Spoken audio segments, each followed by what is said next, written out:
Family drama. Oh. In today's video, I'm going to share with you why family drama is so draining and what to do about it so that you can start to pattern interrupt and stop the cycle. Now, I've been working with people around their health and wellness for well over 15 years. And as an intuitive, I have found that there's absolutely a connection in our relationships and our physical health. So when I'm looking at somebody's situation and they have certain health issues and physical pain, the relationship with their family always comes up. It always comes up. And I end up actually doing a lot of work in repatterning old traumas and challenges from very early on, as well as current relationship challenges. I find that the healing work must include not just, our food and what we're putting in our body and how we're taking care of ourselves, but it must include how we are interacting with the people in our life. And our family and the people we live with can somehow push the buttons more than anyone else. Would you agree? Right? We can be so cool, calm, peaceful out with our clients or friends or out in the world, but then your husband says something or your child does something or your mom calls you with some situation, right? And you just act like a different version of yourself. Or you don't have the best response and you know that, man, I could have said that better, or, oh, like, why do I feel so angry or so frustrated at this, what they're bringing to me? And there are many layers to this. So I'm going to kind of keep this short enough just to cover the main focus today, which is how to start to interrupt the cycle so that you make better choices in your response to whoever is triggering you or eliciting a big emotional response or making it difficult for you to have a good relationship with them or create healthy boundaries for your interactions.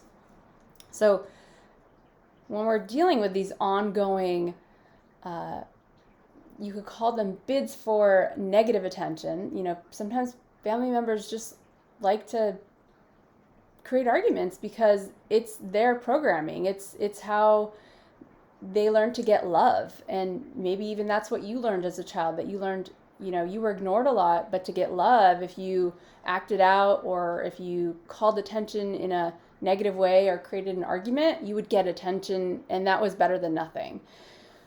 So there's a lot of layers to this, but we have to take ownership for our own response to whatever anyone else does. That is the only way we will begin to truly heal and change the cycle. Even if it feels like what they did or said was absolutely deserving of your response or what you're doing, you have to be willing to look at, is this moving me and this person in the direction I desire to go into, which is maybe it's connection, maybe it's better understanding, maybe it's more peace in the home, maybe it's more joy, whatever your intention for the relationship to be or the experience of a relationship, you want to ask yourself if this reaction is going to fuel that intention, or is it going to take you in the opposite direction and create more friction, more stress, and more arguments. So I just want to acknowledge that having anger and having these big emotional responses is not wrong. It's actually okay. And sometimes it's very healthy to let yourself feel that fountain of emotion because it's giving you a message. It's letting you know this doesn't feel good, or something's not right here, or I haven't been taking care of myself and I don't have any energy to give to this person with what they're asking me for. So the first thing I want to look at is are you taking care of yourself? Have your needs been met? Just even on a basic level, have you eaten enough food? Have enough water? Have you had some exercise or gone on a walk, gotten outside, got some fresh air, right? Just some basic human things. Or are you overloaded with way too much on your plate and in your day that someone bringing a little challenge to you or a big challenge to you just sets off your, your explosive mechanism. So that's point number one, is make sure you're taken care of. Now you may have some patterning in your brain and in your nervous system from when you were a child that actually makes it very difficult to use your frontal cortex, your reasoning mind, when it comes to someone saying something that doesn't feel good or doing something that you don't approve of or like, and want to continue. Instead of having a mature response, which might be saying, hey, I'm not able to talk about this right now, or you know what, I really don't appreciate you saying that to me in this situation or doing that here. Let's figure out another way to handle this. If you're not able to get to the place where you can do that with your family or your partner or your kids, then there may be some deeper healing needed from your own trauma as a child, as a young, or a young adult. And that'll be a whole separate video. I'll talk to you about how to repattern your nervous system, because that's a big key in it, is making sure you have the ability to heal your nervous system, retrain your brain, so that you're not ending up in these trauma responses that don't help you, they don't serve you, and they don't serve the person in your family that you're having this experience with. But in the moment, no matter what's going on, there's two things that you can do that are extremely helpful in changing the scenario. And one is to just remove yourself, to just time out. I'm leaving. I'm not going to respond or say anything. I need to take a little space. And that's it. That's your only response. I need to take a little space. Now, if you can't, you're in the car or you're in a closed situation, or, it's just not allowing you to do that, then I would also encourage you still to say, let's hold on a moment. Let me take a breath here. I want to give you a better response, or I'm really upset, or just acknowledging I'm really mad. I'm not going to have a good response to you right now. Give me a moment. You want to breathe it out. You want to move the energy somehow. Sometimes it's stomping your feet a little bit, like just banging your feet on the ground for a moment as you breathe and make a sound. It might look funny, so that's why I recommend, go take space, go by yourself, be in your own private area to process this feeling. I highly suggest at least turning away from the person so you're not doing this at them, because that can heighten the trigger for the other person as well.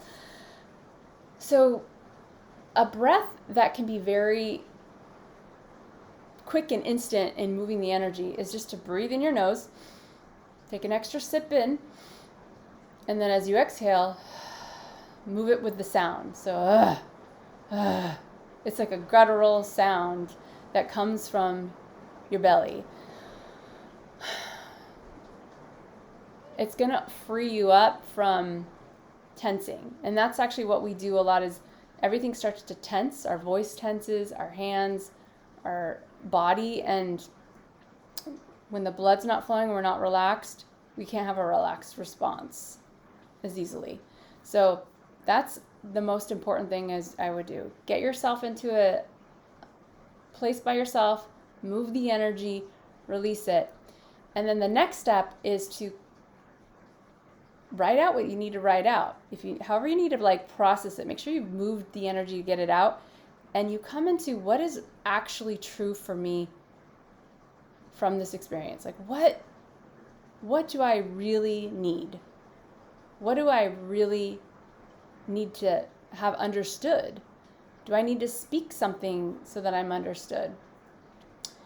Get clear on that before you approach the person around it, because when you come from a place that's sincere and in your heart, I really need to speak this about what you're saying. This is how I feel. And if the person is genuinely interested in a healthy relationship with you, cares about having a connection, they will hear you at some level. They will be open to this dialogue.